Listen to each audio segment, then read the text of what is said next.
ఓం నమో భగవతే శ్రీ రమణాయ. చాలా సంతోషం. ముఖ్యంగా సుఖము అంటే ఏదో ఇంద్రియాల వెంట పరిగెత్తటం, వాటిని అనుభవించటం, తిరిగి ఎంత అనుభవించినా తృప్తి లేకపోవటం, కోరికల వెంట వెళ్ళటం, కోరికలు తీరినా ఇంకా తృప్తి కలగకపోవటం. ఇది ఎట్లా ఉంటుందంటే, ఒక అడుగు లేని పాత్రలో నీవు ఎంత పూరించినా అది ఎప్పుడూ ఖాళీగానే ఉంటుంది. అటువంటివే ఈ కోరికలు, ఇంద్రియ సుఖాలును. ముఖ్యంగా ఒక విషయాన్ని రమణ మహర్షులు వారు చాలా స్పష్టం చేశారు. సంపదలు కర్మానుసారంగా నీవు ఎన్నైనా సంపాదించవచ్చును. వాటిని కాపాడుకోవటం, వినియోగించటం ఇత్యాదులు ఎన్నెన్నో పెద్ద బాధబంది ఉంటుంది. అంతేకాదు, తనవంటూ ఏదీ లేనప్పుడు నిజానికి అక్కడ ఏ కలత ఉండదు.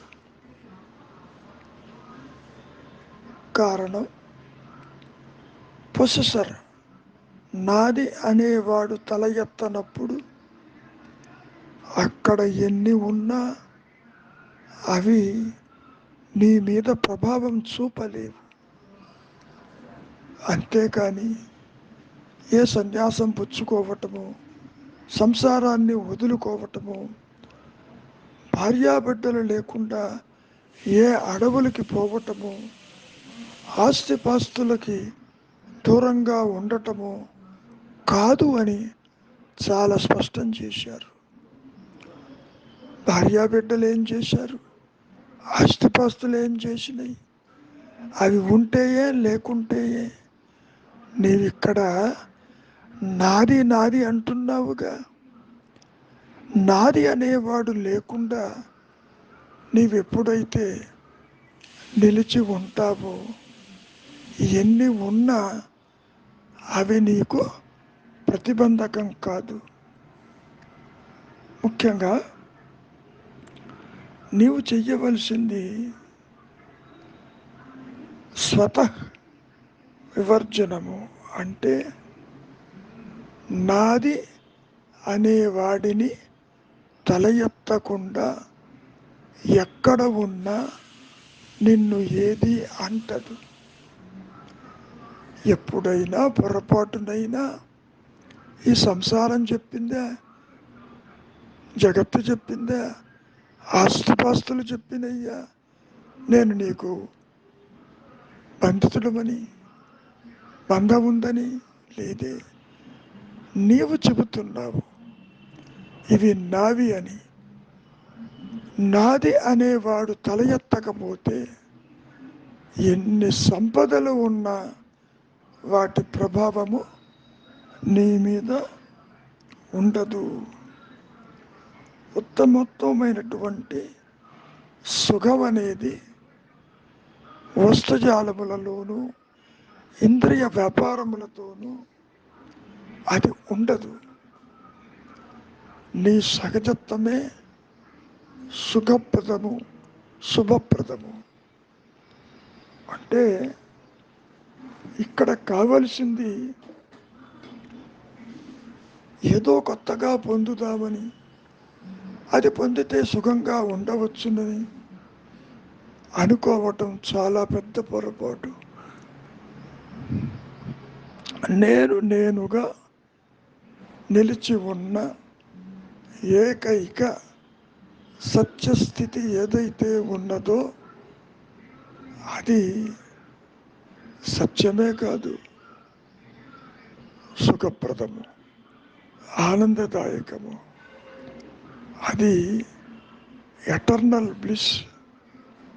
అంటే పరిమితి లేని పరిధులు లేని ఒక అనంతమైనటువంటి ఆనందమయ స్థితి.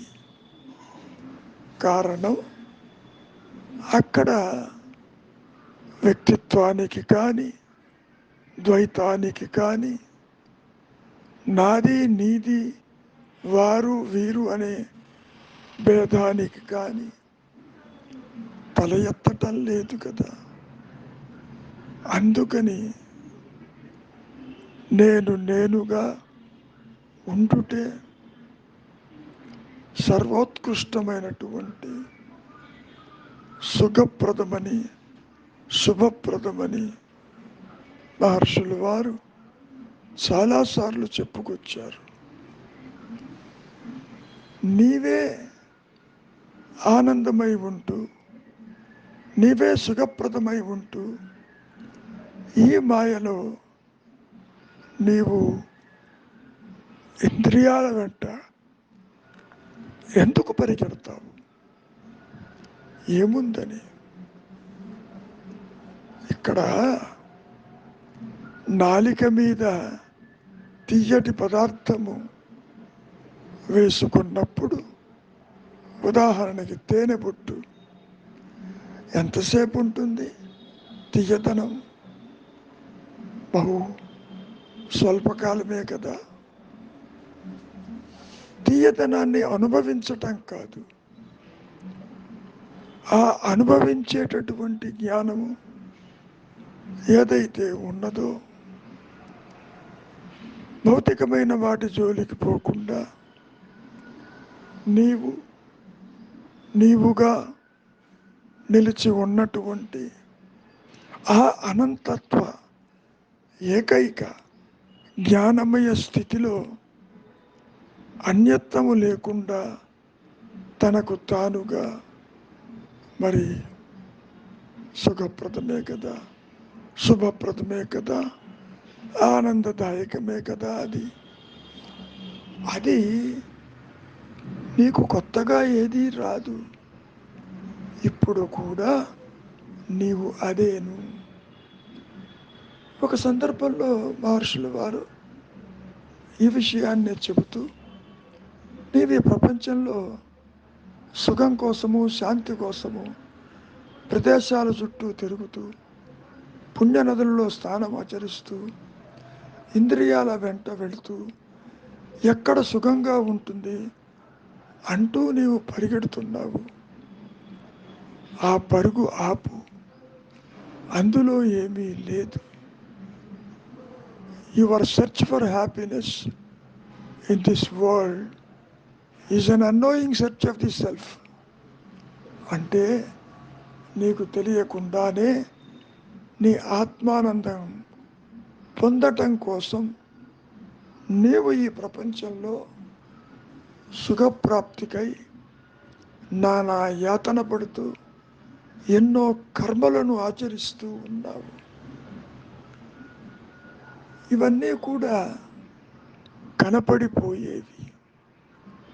ఏ ఒక్కటైనా శాశ్వతంగా ఉన్నదా?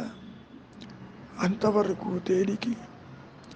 కాసేపు నిద్రపోతేనే నీ సంపద ఏమైంది, నీ సంసారం ఏమైంది, నీ అహంకారం ఏమైంది, నీ ఇంద్రియ సుఖాలు ఏమైనాయి? అవన్నీ కూడా అదృశ్యమైపోయినాయి కదా. నీతో కలిపి నీవు అనుభవిస్తున్నటువంటి ప్రతి విషయము స్వప్నతుల్యమే, అసత్యమే. కనుక వాటి జోలికి పోవద్దు. నీవుగా నిలిచి ఉండు. బాహ్య చింతన విడనాడు. చింతావిహీనం హృది చింతయామి. జ్ఞానవృత్తితో ఆత్మ నేను ఉన్నానన్న అహంస్ఫురణ కలిగి అనంతంగా అది ప్రకాశిస్తూనే ఉన్నది. నీవు ఈ మాయలో ఏదో చెయ్యాలని, ఏదో పొందాలని, ఏదో శాశ్వతమని ఎన్నో పనులు చేస్తున్నావే, అవన్నీ కూడా అసత్యములే కదా. ఎందుకు పనికిరాను కదా. కాబట్టి నాయన విచారించు. నీవు నీవుగా ఉండటానికి అడ్డు తొలగే ప్రయత్నమే సాధన. ఆత్మని ప్రకాశింప చెయ్యలేవు నీవు, అది ప్రకాశిస్తూనే ఉన్నది. విచారిస్తే ఈ వ్యక్తిత్వము, ఈ పరిమితత్వము, ఈ జీవాత్మ భావన అనేది అసలు తల ఎత్తలేదు. లేనిది లేనట్టు, ఉన్నది ఉన్నట్టు ప్రకాశించిన స్థితిలో మరి జీవుడెక్కడ, జగత్తెక్కడ, జనన మరణాలు ఎక్కడ, సృష్టి ఎక్కడ లేదు కదా. మంచిది, మౌనమే నీ సహజత్వం.